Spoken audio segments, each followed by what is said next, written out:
Hi, this is Scott Frank. I'm the head audiologist at Salem Audiology Clinic, and I'm here with Jim Reed, one of our longtime patients who is actually working with us on a long-term project to review all the current hearing aid manufacturers on the market for their top-level technology to tell us what he, as an experienced hearing aid user, what he notices about them, the positives, the negatives, and to tell us what he really feels about how well they work for him.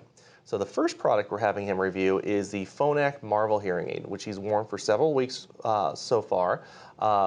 He wore it originally in a behind-the-ear format. His regular hearing aids are in the ear, and he's gone back to wearing those today. But he's worn the behind-the-ear Marvel instruments for several weeks and has a good review to tell us about. So Jim, when it comes to how well you hear or heard with the Marvel hearing aids, how was that? Overall volume and sound quality? Volume and sound quality is excellent. It's about the same as my in-the-ear hearing aids. They're great quality, and this last pair that I tried for you pretty much matches what I have. It kind of makes sense because Jim's current regular hearing aids are a pair of Phonak Verto 90 instruments, which he's worn again for a couple years. And so the Marvel products that he wore, similar signal processing, so there's no reason to expect too much difference. Now there is a difference in the format, the physical design of the instruments. And so the Marvel instruments at this point in time, they only come in the behind-the-ear model. You're used to wearing the in-the-ear model. Did you notice a difference between the two and how well that worked for you?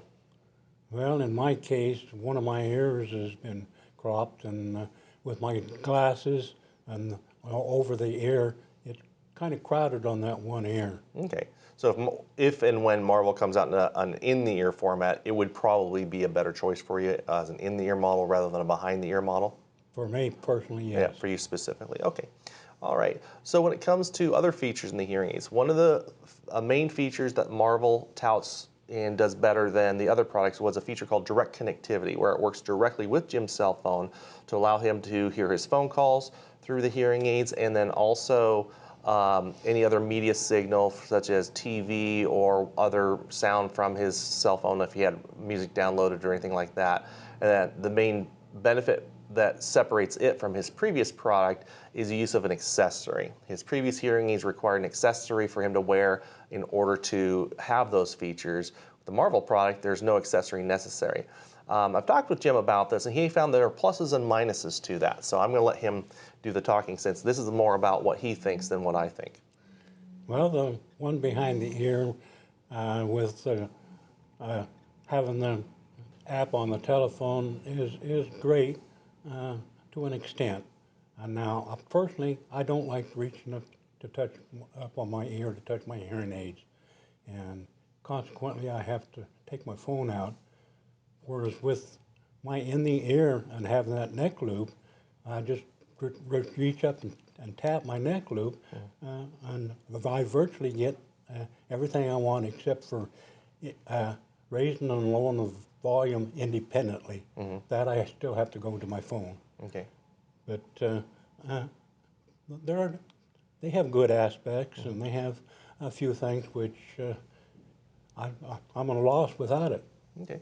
So Jim was explaining to me that there are certain aspects of having the neck loop were better than having it, the direct compatibility feature or direct connectivity feature. So there are two specific features that you missed having to go via the direct connectivity that having the neck loop actually helps you out with more. And so if you want to explain those to us. Well, the number one that I missed was having caller ID. With mine, my phone rings, and if the name is entered in my telephone, it'll tell me who is calling. That is the first one. The second one is voice dial. Okay. I have to go to my phone for voice dial, whereas my in-the-ear ones, I just tap and hold the center button for a second, and you can tell it to call a certain person, and it'll call. Right. So some people, like the idea of not having to wear an accessory where someone calls, they just push a button on the hearing aid to answer it.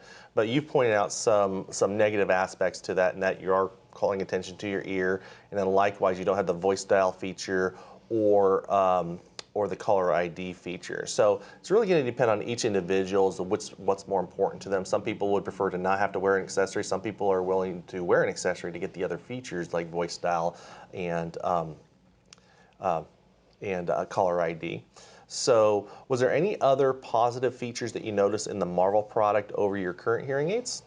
Uh, no, I didn't notice anything that was better than what I have right now.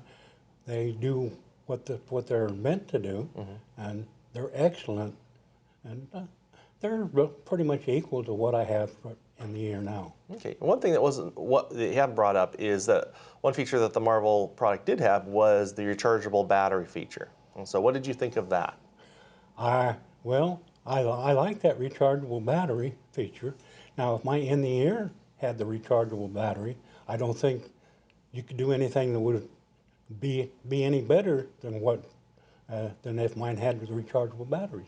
And currently, no manufacturer has a rechargeable in-the-ear hearing aid on the market, although some of the manufacturers are talking about coming out with that possibly later this year. So that might be something we have you try down the road if it becomes available. Yeah. Okay. Is there anything else you'd like to add to finish off this review? Well, you're probably tired of hearing me, so I'm going to make your day, and I'm going to sign off and say goodbye and leave. Okay. And just to explain why we're doing these reviews is, I could review the products and tell you the pluses and minuses of it, but what really matters more is how it works for the individual. So bringing an actual hearing aid user like Jim to come in and talk about the differences on it and what he saw as the pluses and minuses is actually more valid than anything that I can offer to you. I can, of course, talk about how cool these new features are, but does it matter to the consumer? That is my goal. And bottom line is, the best product for any individual is the one that meets their needs the most, and that will vary from person to person. So it's really important to find a audiologist who is going to listen to your needs and follow through on that rather than just focusing on the technology. So if you have any additional questions, please contact us at Salem Audiology Clinic. Our phone number is 503-588-1039. Thank you very much.